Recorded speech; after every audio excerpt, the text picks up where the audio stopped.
So, um, first of all, Sam, I have a few questions for you. I'm sure that not only I am curious, but also all the people out there watching us must be Dear super Lord. curious as well.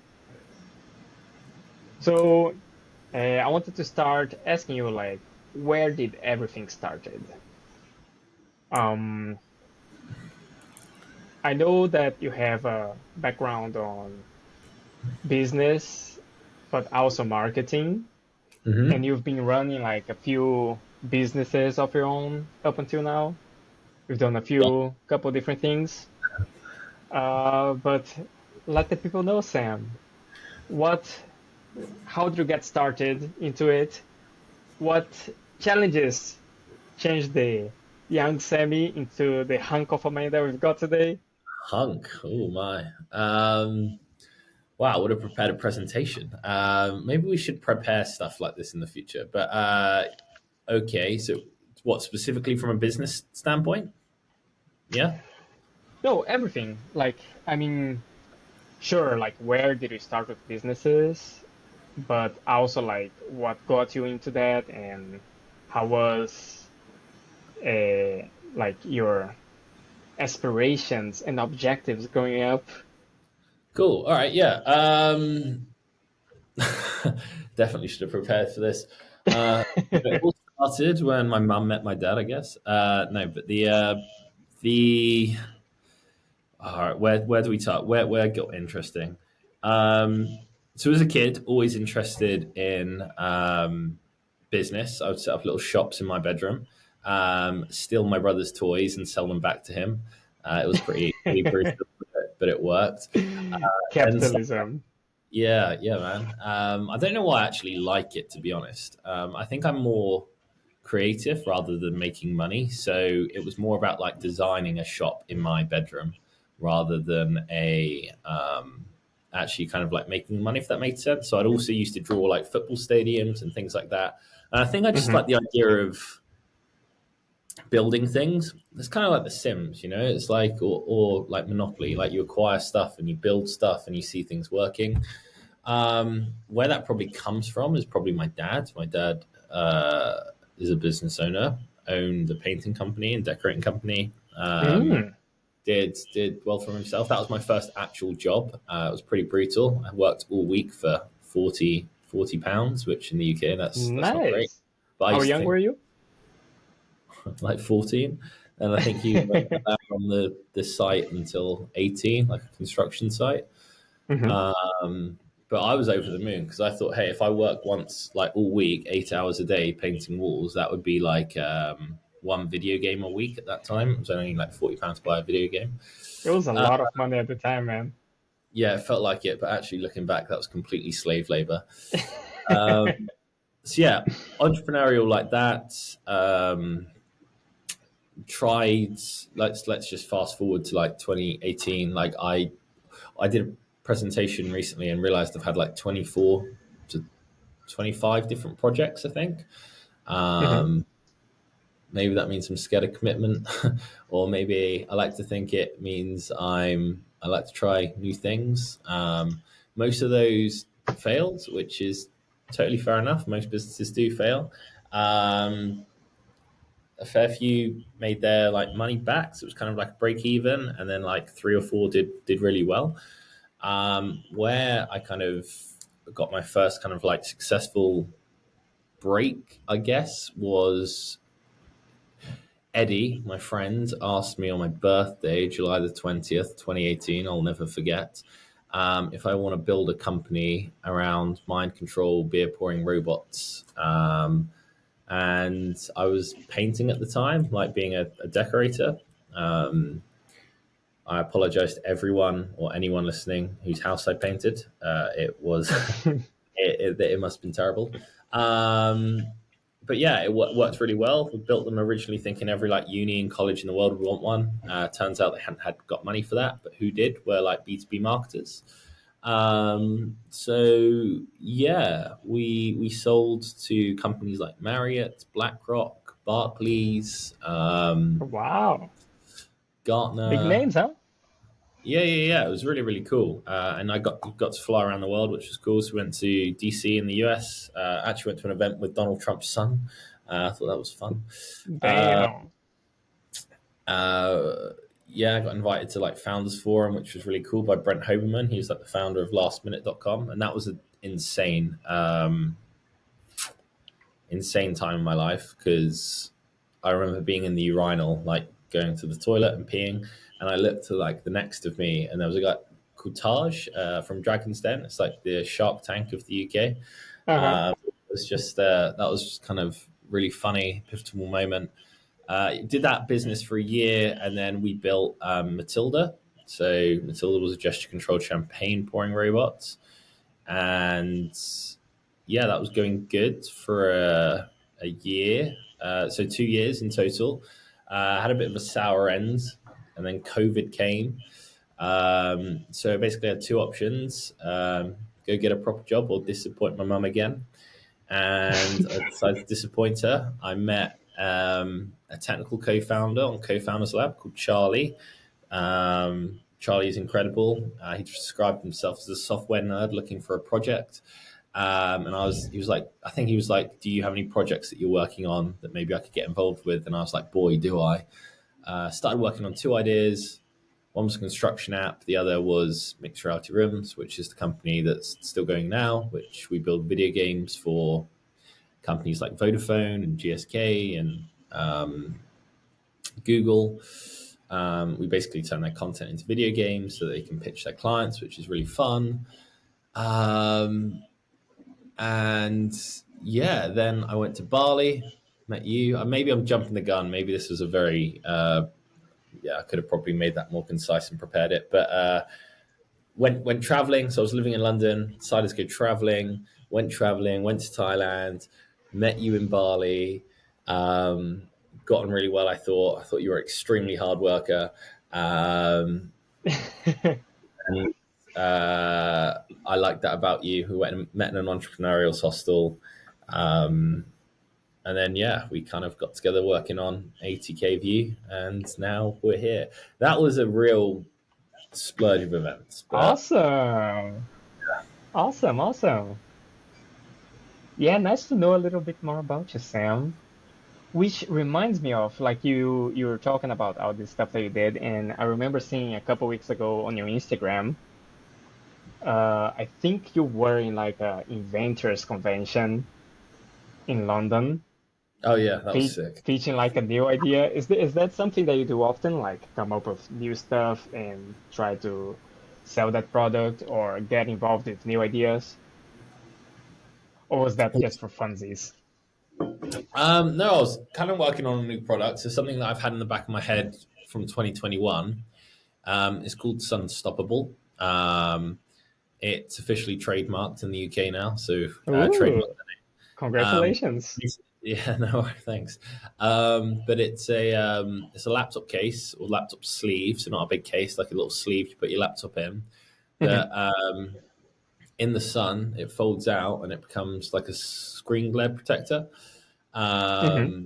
And I've always been passionate about building it. I think like a lot of people, in like when it gets sunny, or especially in COVID, when they're working in the garden, they'd put their laptop in a shoebox or like a pizza box. But no one wants to take a shoebox or a pizza box to a cafe or anything like that. So True. instead, why has someone not created like a really cool version of this? There are alternatives out there, like online, but that doesn't really scare me. I feel like the market's huge, and I guess my ethos on competition is unless it's Uber and in every household's name or whatever, there's still loads of the market untapped. So yeah, when I found the inventions clinic on a clinic, God, that sounds like a weird thing to call it, convention on Eventbrite, which is an event site happening in London. Oh, And I cool. was like, yeah, I'm going to sign up to that. Went to the first one. It was wicked. Um, yeah, there's two inventions we got. They pitched, which was really cool. And then the next month, I applied to present and pitch there because I wanted to. It was kind of inventors are kind of like the group I want to be in, but I'm not smart enough to be in their group. It's like these are the guys and girls that put things together, but don't know how to market stuff. Whereas I'm probably the other way round. Yeah. Awesome. Nice to know you've been stalking me though, Thomas. That's good. Had to prepare a little bit for the interview, right? Alrighty. So, uh, actually, I wanted to ask you, on my side over here, you are freezing every now and then. I don't know if it's going to be okay on the recording. Just wanted to check with you. Yeah, yeah. It's all good on the recording. So it saves in the cloud, whatever that is, but at like high HD. Awesome, awesome. All right. Moving on, Sam, to the main topic of the day. Right. What's the main topic? So we're making 80K View a platform, right? Hmm. But what I imagine a lot of people don't know yet is that that originally comes from a spreadsheet that you came up with. And I wanted to explore a little bit more about that. I wanted to ask you, where did this original idea come from for you to make this spreadsheet, and how did it evolve along with the time? Because I imagine like the final version must have been quite different than the initial version. So just wanted to pick your brain on the source of our products. Yeah. So I have to remember back now. So it was 2017. I was living at my mum's house, really like kind of depressed. Just like you don't want to be there. Like you want your own space. You've just finished uni. I think I broke up with my first girlfriend at that time. Well, she broke up Oh with me. It was no. even worse. Yeah. Um, and then I was like, just trying to figure stuff out. And I don't know why, but I was in Excel a lot because I bought like a Sam Ovens course, and it was all about like Facebook ads, and like he had like some spreadsheets templates on how to run ads. So that's what I was doing. I was messing around with those, and then I was just like, right, I'm going to create a spreadsheet to try and organize my life. I think I remember Googling like categories or like ways to break up your life. Like I'm not going to pretend that I thought of like spirituality, for example. Like back then, I really didn't care about that, which I find really interesting because now I do as I'm a bit older. But I thought I'd include it anyway because it was like this article that I read was like, here are the core aspects of your life that you want to that are important. So I was like, right, I'm just going to put it all in. And I think actually, I remember I was on like 9 categories, and I didn't want to figure out how to make like the percentage points equal, unequal. Whereas if it was 10 to get to 100, every score is worth 1 point. Whereas if it was 9, I would have had to. It wouldn't have been hard, but I still, yeah, I'd have to think about it now. But like, I was just like, right, let's throw in spirituality as the 10th category anyway. Um, and yeah, just started putting it together, and it kind of ended up just being a core spreadsheet, really. Um, I think it did take me like 3 days to put together. Well, 3 days after work, so I was decorating and painting at the time. Um, Come back, do a little of my course, and yeah, I think I actually take it more seriously now than I did back then. Like at first, I was like, "Hey, look at the spreadsheet," and I did it for a few months, and then to be honest, I left Hmm. it, which was quite bad. But then I came back to it after like 3 months, and as we've discussed before, like because you're taking like a macro view rather than like every single like day, Yeah. I probably did botch it a bit towards the end of 2017. But then like after that, I got into a habit, and I was like, oh, this is kind of cool, like a retrospective journal thing as well. Hmm. It's something I didn't think setting out it would do. Yeah, that's pretty much it. And then obviously met you and turn it into a much more sophisticated spreadsheet for 2024 and beyond. Yeah, slightly more visually pleasing, probably because of the gradients. How dare you? How dare you? Absolutely not the gradients. Okay, so does that mean that it was on the end of 2017 that you started taking it more seriously to filling out Yeah, the spreadsheet? let me actually get it up. Yeah, I think I started in Alrighty. February 2017. Oh no, I'm not going to get it up on the screen. Way too personal. I don't know what's in there. But yeah, I think that's when I started taking it a bit more seriously. But I mean, it still works, right? So yeah. hmm Awesome. And what, when you started doing the spreadsheet, were there noticeable changes that you you noticed right away? And I were there other changes that you noticed like within months of filling it? Like how did that impact your life? well, firstly, I've just told a lie because I've opened it up and it was 2018 I started this, not 2017. Okay. Um, yes. Oh no, plot twist. How did it change my life? I honestly don't. I don't know, to be honest. I can't remember back that far. hmm Um, I think I found it more like therapeutic. So I'm just, yeah, like, so when I, it's kind of nice to look back on. When I first did this, I got one of my lowest scores ever. Right, so I was 48% out of 100 across the board. Um, Now, so clearly, great. I was clearly a bit flat. hmm And then, yeah, I saw progression the next month. It was quite nice. I think it was the first time like I actually organized like a monthly like plan. It was like an escape plan. And like before, even if you ultimately it's the work that's going to push you along and get you forward. But I think what a plan does is just like it gives you a bit more hope. Like it helps direct you to the light at the end of the tunnel. And I think hmm that's why I remember doing it at first. And then I think I slacked off because my life got good at, or it got better again, and then it hmm dropped. But yeah, Do you have any um how should I put it?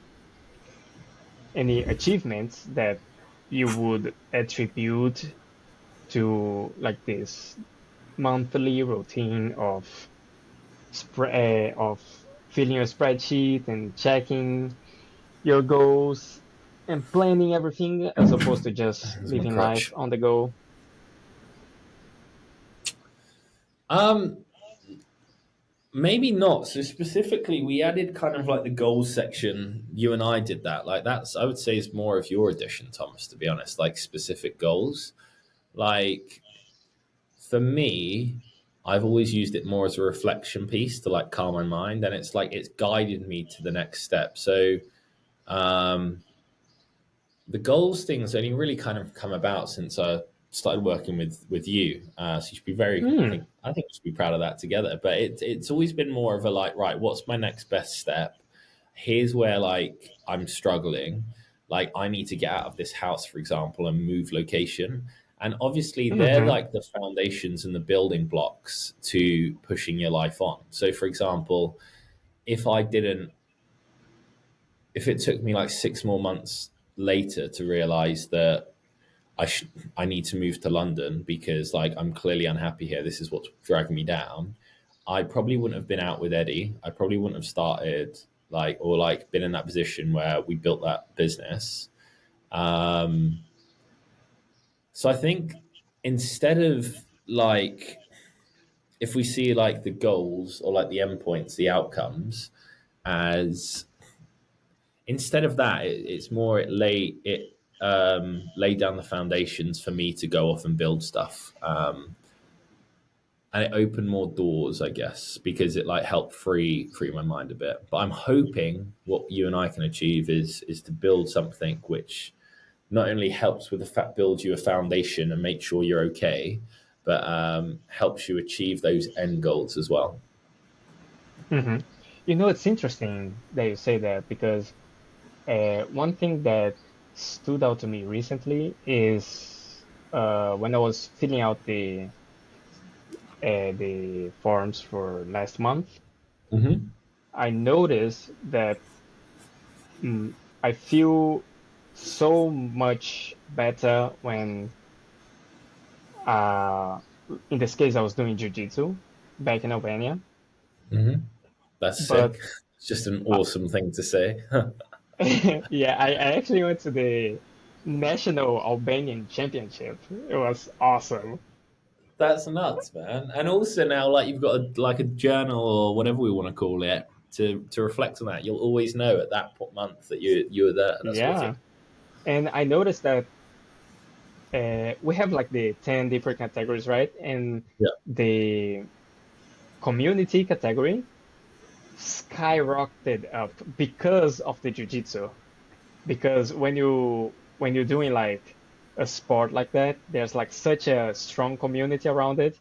Yeah. And I had just arrived in the country. I didn't know, well, I knew one person there, but like aside from her, didn't know anybody. But I felt so at home, even though it was a completely new country, exactly because there was this community around the sport. Hmm. Yeah, so Yeah. there was something nice to realize when I was reflecting at the end of the month. Yeah, it's kind of like opens your eyes to these things, and then it's like once you're aware of it, then you know what to look for in the future. That's actually a really, I think, good way to put it, Thomas. About like, yeah, it's the same with Muay Thai. It's like I would start Muay Thai, or I remember starting it because I wanted to get fit, and to be honest, I wanted to like boost my confidence and things. The Hmm. community was like an added extra I hadn't even realized because it's if you're in within the community, you'll think everyone talks about Muay Thai, but it's not true. It's like a small niche community, but like it's so tight together, and it's such a nice way to bring like scores up, and it Hmm. happens with everything, right? Um, and vice versa. It's like if you found like a community and then you started doing jujitsu, you might notice your fitness goes up. So it what I think ATKV is good for is like noticing those correlations of like, hey, here's where you should be hanging out, or here's who you should be hanging out with, or like you feel so much better when you're like in this routine, and yeah, it's cool. I'm Yeah, glad. man. Okay, next question. Hmm. Um, we're changing a little bit the topic again, and this time I wanted to ask you about what the future holds for us. For us, So, for us, I have no idea. so more specifically regarding 80K view, Hmm. you asked me on the last podcast about what things do I have in mind to implement on the products from now on, and I wanted to throw back to you the same question. What are the short and long term things you want to implement moving forward? Yeah, I think long term, well, all of the things that I kind of do, including the laptop cover that we just talked about, or like the robots, or like the video games, it's all kind of like novelty and it's all good fun because, like, ultimately, you know, there's value in attention. And if you can help brands get attention, fine, you're creating value because then they can do their thing. But like, it still, to me, lacks a bit of substance and like depth and meaning. And I would love to be able to create a tool that just like helps people like just figure their stuff out or becomes kind of like their safe haven because it's rough out there like I have a friend called Andy. He will constantly remind me life is tough, and it is true. um, and yeah, it'd just be cool to, well, as you were saying with the jujitsu, just bring like a community together where it's like people feel like, hey, the one thing that we've all got in common is we haven't given up on life, right? That is actually it. It's not like this for the super ambitious. It can be, but for me, it's like for the people that are like, right, I'm I'm had enough. I'm sick of where I'm at, and I'm ready to kind of like put my best foot forward and if that's you, one, you've got a tool in the technology to help you, but two, you've got like a community of people that you can like lean into and they can lean on, and like you support each other. So I think that's my long-term goal. Whether that's 100 people, 1 million people, 100 million people, um, that would be pretty cool. Awesome, Sam. Awesome. Wow, I think I even got chills over here. You're probably just cold, mate. Close the window. Yeah. And what about short-term things to add? Do you have anything in mind? Short term, I think we need to build like a legacy of like founding members that are like just real power users. So, like, I don't think you and I can build this alone, even though it's a simple-ish product to build. Like, and it's kind of built now, and all we like anything we add on to this now would be like a, it's an unnecessary MVP. Like we've already got an MVP. Like if it's not Mm-hmm. built in like a week, it's not an MVP. And we've spent way more than a week on like editing and making sure this looks good. So I think short term it'd be really cool to just get a few power users, or like 100 power users Mm-hmm. that like what we're doing, that like the mission, and want to help people that are like kind of suffering without this like, hey, I'm a life coach, pay me loads of money. Like, no, like you want to build something, this person in the community knows how to help you build it. Or you want to get fit, hey, this is a gym owner, he'll give you a free plan. Like a real solid community in that place. Sounds good. Sounds good. All right. So with this, I think we're coming to an end now. And if you have any final words, any final considerations, we already know that you are a innovator, a trendsetter, a inventor. Good lord. So let us know um, if you have anything to share and what else is going on your life. This is the time that you have to plug your other stuff as well My if you want to. plugging on my own show. Don't start a business. Go get a proper job. That's what my dad would say to me, and he's so right. It's just less stressful. No, I joke. No, I haven't really got any final words. What else is going on in my life? I'm on crutches, as I showed you earlier. Um, but yeah, did my first inter club. That was fun. Muay Thai. No, just working hard. Summer's coming up. I'm 30 on Saturday, which is big, I guess. I'm turning into an old man. 30 years young. Let's go. Stay hard. Stay hard, yeah. I'm enjoying it. I like it. But yeah, maybe that would be funny to look back on in 20 years' time, this episode of 29-year-old Sam. Maybe, yeah, maybe 60-year-old Sam have more wise words, to be honest. But All thanks very much, right. Thomas. Thanks for interviewing. Thank you, Sam. Awesome. All right, should we hit stop? Definitely. Boom. Nice.